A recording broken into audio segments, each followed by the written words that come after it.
সৌরভ গাঙ্গুলির কথায় কি কিছুটা মন খারাপ হয়ে গেছে বাংলাদেশের সমর্থকদের? তার করা মন্তব্যে এক্ষেত্রে মানসিকভাবে কি কিছুটা পিছিয়ে পড়েছে বাংলাদেশ? কেন এমনটা বলছি? আসন্ন ভারত বাংলাদেশ এই টেস্ট সিরিজকে সামনে রেখে সৌরভ গাঙ্গুলি একটা সাক্ষাৎকার দিয়েছেন। সেখানেই তিনি বলেছেন, পাকিস্তানের মাটিতে টেস্ট সিরিজ হারানো মোটেই কোনো সহজ কাজ নয়, আর এই কঠিন কাজটাই খুব ভালোভাবে বাংলাদেশ করে দেখিয়েছে। বাংলাদেশকে এই সিরিজ জয়ের জন্য তিনি অভিনন্দনও জানিয়েছেন। সাথে আবার এটাও বলে রেখেছেন, ভারত আর পাকিস্তান মোটেই কিন্তু এক দল নয়। ভারতের ব্যাটিং যেমন খুবই শক্তিশালী, তেমনি তাদের ব্যাটিং গভীরতাও প্রচুর। অপরদিকে তাদের বোলিং ডিপার্টমেন্টও যথেষ্টই স্ট্রং, আর স্পেশালি তাদের স্পিন অ্যাটাক তো এই মুহূর্তে বিশ্বের অন্যতম সেরা। তো এইরকম ব্যাটিংয়ে বোলিংয়ে টোটালি ব্যালেন্সড একটা টিমের এগেনস্টে তাদেরই ঘরের মাঠে তাদেরকে টেস্ট সিরিজ হারানো মোটেই কোনো সহজ ব্যাপার হবে না। এছাড়াও তিনি বলেছেন, পাকিস্তানকে এর আগের টেস্ট সিরিজে বাংলাদেশ হারালেও এক্ষেত্রে হয়তো তারা কিছুটা কনফিডেন্স নিয়ে শুরু করতে পারে, কিন্তু দিন শেষে এই টেস্ট সিরিজটা নাকি ভারতই জিতবে। মানে কোনো অবস্থাতেই তিনি বাংলাদেশের এই সিরিজ জয়ের কোনো সম্ভাবনাই তিনি দেখছেন না। তো সৌরভ গাঙ্গুলি আসলে কি খুব ভুল কিছু বলেছেন? খেয়াল করে দেখবেন 2012 সালের পর থেকে এই 2024 মাঝের এই 12টা বছরে ভারত ঘরের মাঠে টেস্ট সিরিজে পুরোপুরি অপরাজিত রয়েছে। বিশ্বের কোনো দলই ভারতের মাটিতে এসে টেস্ট সিরিজে পরাজিত করতে পারেনি। হ্যাঁ, এই মাঝের এই 12টা বছরে তারা 4টে আলাদা টেস্ট ম্যাচ হেরেছে, তাও সেটা 4টে আলাদা আলাদা সিরিজে, দুবার ইংল্যান্ডের এগেনস্টে আর দুবার অস্ট্রেলিয়ার এগেনস্টে। কিন্তু ওই যে বললাম, কোনো দলই ভারতের মাটিতে টেস্ট সিরিজে হারিয়ে যেতে পারেনি। আর এছাড়াও যদি খেয়াল করে দেখেন, এই 12 বছরে ভারত ঘরের মাঠে যত আর কি টেস্ট ম্যাচ খেলেছে, সেখানে তাদের জয়ের শতকরা হার কত জানেন? 80%-এরও বেশি। তো ঘরের মাঠে যখন এইরকম চমৎকার পরিসংখ্যান, অতীত পরিসংখ্যান যখন এতটাই আর কি গুণমুগ্ধকর, আর এছাড়াও ভারত আর বাংলাদেশের যদি আপনারা ক্রিকেটীয় শক্তির বিচার করেন, সেখানে কাগজে কলমে ভারত তো সব ডিপার্টমেন্টেই বাংলাদেশের থেকে অনেক যোজনে গিয়ে। তো সেটা আপনি স্বীকার করেন কিংবা নাই করেন, এটাই কিন্তু বাস্তব। তো এই সব কিছু বিচার বিবেচনা করেই হয়তোবা সৌরভ গাঙ্গুলি এই স্টেটমেন্ট দিয়েছেন বলেই আমি মনে করি। আবার সোশ্যাল মিডিয়ায় দেখছিলাম সৌরভ গাঙ্গুলির এই স্টেটমেন্টকে অনেকে আবার ওই বাসিত আলীর মন্তব্যের সাথে তুলনা করছেন।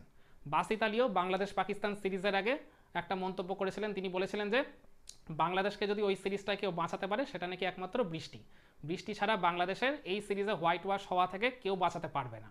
কিন্তু বাস্তবে তো আমরা উল্টো ঘটনা দেখলাম, বাংলাদেশি ডমিনেট করে পাকিস্তানকে টেস্ট সিরিজটায় হোয়াইট ওয়াশ করেছে। আর মানে ইভেন সেকেন্ড টেস্টের লাস্ট দিন তো আর কি এইরকমও আর কি ঘটনা দেখা গেছে, মানে ওই অবস্থায় যদি বৃষ্টি না আসে তাহলে পাকিস্তানকে ওই মানে ম্যাচটা হারার থেকে কেউ বাঁচাতে পারতো না। তো বৃষ্টিও আসেনি, তো পাকিস্তানকে আর ম্যাচ হারা থেকেও বাঁচাতে পারেনি কেউ। মানে দেখতে গেলে বাসিত আলীর ওই কথাটা পুরোপুরি বুমেরাং হয়ে তার কাছে ফেরত গেছে। তো অনেকে দেখছিলাম সৌরভ গাঙ্গুলির কথাটাকে অনেকে ওই বাসিত আলীর মন্তব্যের সাথে তুলনা করে বলছেন যে সৌরভ গাঙ্গুলি এখন এইরকম কথা বলছেন, তো হয়তো বা দেখা যাবে যে বাংলাদেশও ভারতকে এই সিরিজে হারিয়ে তার মুখের উপর একটা জবাব দিয়ে দিল। সেটা হতেই পারে, সেটা আমি বলছি না যে একবারও হবে, কারণ অতীত পরিসংখ্যান দিয়ে তো আর সব কিছু জাজ করা যায় না, তাই না? তো আর কি ভারত আর কি মানে শেষ 12 বছরের টেস্ট সিরিজে যতই অপরাজিত থাকুক, যতই তাদের ঘরের মাঠে জয়ের শতকরা হার 80%-এর উপর থাকুক না কেন, আর কি ওই দিন শেষে আর কি মানে ওই পার্টিকুলার টেস্ট ম্যাচে যে দল তাদের শক্তিমত্তা অনুযায়ী বেস্ট ক্রিকেটটা খেলতে পারবে, তারাই দিন শেষে জয়লাভ করবে। তো আর কি দেখতে গেলে খেয়াল করে দেখবেন, ভারত আর বাংলাদেশ এখনও পর্যন্ত টেস্টে মোট মুখোমুখি হয়েছে 13 বার। তার মধ্যে ভারত জিতেছে 11 বার আর দুটো ম্যাচ ড্র হয়েছে। ওই ড্র দুটো ম্যাচের মধ্যে আবার কিছুটা বৃষ্টির অবদান রয়েছে, মানে বৃষ্টি এসে বলতে গেলে বাংলাদেশকে বাঁচিয়ে দিয়েছিল। তো সেটা যাই হোক, তো আর কি বাংলাদেশ আর পাকিস্তানও আর কি ওই সিরিজটার আগে তারাও 13 বার মুখোমুখি হয়েছিল, সেখানে বাংলাদেশ পাকিস্তানের কাছে 12 বারই হেরেছিল আর একবার ড্র হয়েছিল। তো ওই অতীত পরিসংখ্যান দিয়ে তো আর এই আগের সিরিজে ফলাফল তো আর জাজ করা যায়নি। তো সেখানে বাংলাদেশ ঠিকই পাকিস্তানকে 2-0-তে হারিয়ে অতীত সব পরিসংখ্যান আর কি পুরোপুরি গুড়িয়ে দিয়েছে। তো আমি আবারও বলছি, অতীত পরিসংখ্যান দিয়ে আপনারা একদমই পড়ে থাকবেন না মোটেও। ওই আর কি টেস্টের ওই 5টা দিন আর কি যে টিম তাদের শক্তিমত্তা অনুযায়ী বেটার পারফর্ম করবে আরেকটা টিমের থেকে, তারাই দিন শেষে জিতবে। হ্যাঁ, ভারত অবভিয়াসলি আর কি অন্যান্য আর কি সব প্রতিপক্ষ থেকে আর কি যথেষ্টই স্ট্রং। ইভেন তারা ওয়ার্ল্ড টেস্ট চ্যাম্পিয়নশিপেরও আর কি 1 নম্বর পজিশনে রয়েছে। তারা অবভিয়াসলি চাইবে যে এইখানে দুটো টেস্ট ম্যাচ জিতে আর কি তাদের ওই ফাইনালে যাওয়ার রাস্তাটা আরেকটু প্রশস্ত করতে। তো তারা তাদের আর কি শক্তিমত্তা অনুযায়ী পুরোপুরি আর কি খেলারই চেষ্টা করবে। তো ভারত আর কি অন্যান্য আমরা দেখেছি ওয়ানডে বা টি20 সিরিজে আর কি কিছুটা আর কি দুর্বল দল, মানে আর কি বি টিম বা আর কি বলতে গেলে এ টিম টাইপের খেলালেও টেস্টে কিন্তু তারা কখনো এই ডিলেমাটা করে না। টেস্টে কিন্তু তারা সবসময় মানে প্রতিপক্ষ যেই হোক না কেন, তারা আর কি সবসময় একদম টপ টিম নিয়েই খেলে, সব সিনিয়র প্লেয়ার্সদের নিয়েই তারা সবসময় খেলে। তো আর কি দেখতে গেলে এই সিরিজেও আর কি রোহিত শর্মা থেকে বিরাট কোহলি রবিচন্দ্রন অশ্বিন, রবীন্দ্র জাডেজা, আকসার প্যাটেল, বুমরা সব আর কি সিনিয়র প্লেয়াররাই রয়েছে। তো বাংলাদেশের কাজটা কিন্তু মোটেই সহজ হবে না, যেটা সৌরভ গাঙ্গুলি বলেছে। খেয়াল করে দেখবেন ভারত এর আগে ঘরের মাঠে যে লাস্ট টেস্ট সিরিজটা খেলেছে এই বছরের শুরুতে ইংল্যান্ডের এগেনস্টে, সেখানে প্রথম ম্যাচটা তারা হেরে শুরু করলেও এর পরের 4টা ম্যাচ তারা অবিস্মরণীয়ভাবে কামব্যাক করে ইংল্যান্ডকে একেবারে পুরো গুড়িয়ে দুমড়ে মুছড়ে তারা 4-1 ব্যবধানের সিরিজটা জিতে নিয়েছিল। আর ওই পার্টিকুলার সিরিজটায় ভারতীয় ব্যাটার বলুন বোলার বলুন প্রত্যেকেরই আর কি কন্ট্রিবিউশন ছিল চোখে পড়ার মতো। আমার মনে আছে আর কি হায়েস্ট রান গেটারদের তালিকায় প্রথম 4 ব্যাটসম্যানের মধ্যে 3জনই ছিলেন ভারতীয়। আবার ওই 3জন হচ্ছেন একদম টপ 3, রোহিত শর্মা, যশস্বী জয়সওয়াল আর শুভমান গিল। আর এছাড়াও আর কি রবিচন্দ্রন অশ্বিন ছিলেন ওই সিরিজের হায়েস্ট উইকেট টেকার, 5 ম্যাচে তিনি সম্ভবত 26 উইকেট পেয়েছিলেন। আর জসপ্রীত বুমরাও 4 ম্যাচ খেলে নিয়েছিলেন 19 উইকেট। একজন পেস বোলারের কাছে এই 4 ম্যাচে আর কি 19 উইকেট নেওয়াটা, তাও আবার ইন্ডিয়ান কন্ডিশনে, কোনো সহজ কাজ নয়।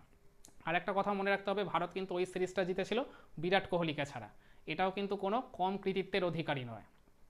তো আর কি আমি ওটাই বলছিলাম যে ভারতে আর কি তাদের ঘরের মাঠে যতই আর কি শক্তিশালী প্রতিপক্ষ হোক না কেন, যতই তাদের অতীত রেকর্ড ভালো হোক না কেন, আর বাইরে থেকে যে যাই বলুক না কেন, সৌরভ গাঙ্গুলি আর কি যাই বলুক না কেন, বাংলাদেশের আর কি সিরিজ জয়ের সম্ভাবনা আর কি তিনি যতই আর কি নেই বলুন না কেন, ওই আমি বললাম যে আর কি ওই পার্টিকুলার ডেতে আর কি যে টিম বেটার আর কি আউটপুট দেবে সেই টিমেরই জয়ের সম্ভাবনা বেশি।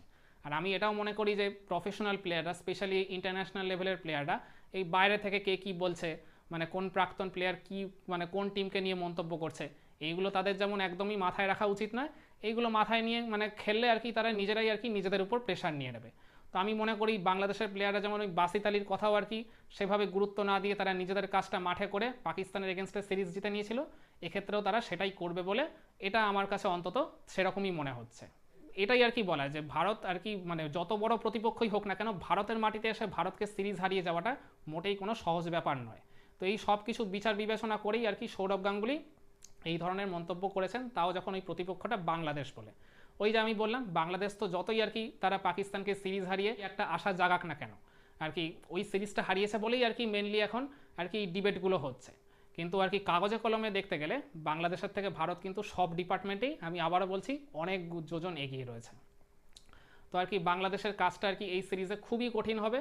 মানে তারা যদি আর কি সিরিজ জিততে চায় তাদের আর কি প্লেয়ারদের একদম বেস্ট আউটপুটটা দিয়ে পারফর্ম করতে হবে। মানে আবার প্রয়োজনে দেখতে গেলে তাদেরকে নিজেদেরকে ছাপিয়ে গিয়েও পারফর্ম করতে হতে পারে, তবেই তারা এই সিরিজ থেকে ভালো কিছু প্রত্যাশা করতে পারে, বা এই সিরিজ জিততে পারে, বা এই সিরিজটা ড্র করে আসতে পারে। যদি তারা সিরিজটা ড্র করে আসতে পারে, এক প্রকার দেখতে গেলে এটা বাংলাদেশের কাছে কিন্তু জয়েরই সমান হবে। তো আপনাদের কি মনে হয় এই সমস্ত বাধা, এই সমস্ত প্রতিকূলতা কাটিয়ে ভারতের এই দুর্ধর্ষ টিমকে পরাজিত করে বাংলাদেশ কি পারবে সৌরভ গাঙ্গুলির কথাকে ভুল প্রমাণ করে এই টেস্ট সিরিজটা ড্র করে অথবা জিতে আসতে? কমেন্ট করে জানাবেন নাকি আপনার মতামত।